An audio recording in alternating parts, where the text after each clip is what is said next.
எந்த நட்சத்திரங்களிலே திருமணத்தை நடத்தக்கூடாது அப்படின்னு சொல்லி பார்த்தோம்னா, அதாவது அழகாக சொல்லியிருப்பா. பஞ்சாங்கத்திலே ஒரு பாடல் அப்படிங்கிறது இருக்கும். தீதுரு நட்சத்திரங்கள் அப்படின்னு சொல்லி போட்டிருப்பா.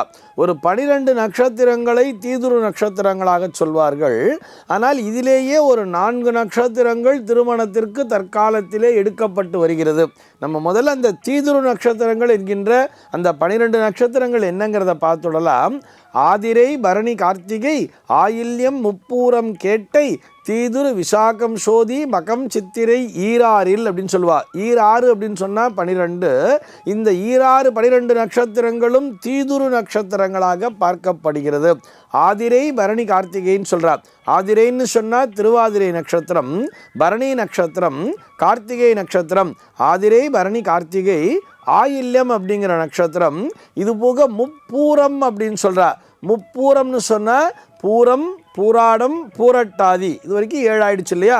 முப்பூரத்தில் பார்த்தோன்னா பூரம், பூராடம், பூரட்டாதி ஆகிய நட்சத்திரங்கள். முப்பூரம் கேட்டை அப்படின்னு சொல்கிறார். கேட்டைன்னு சொன்னால் நமக்கு எல்லாருக்குமே தெரியும். கேட்டை நட்சத்திரம் அப்படிங்கிறதும் ஒரு தீதுரு நட்சத்திரம் தான்.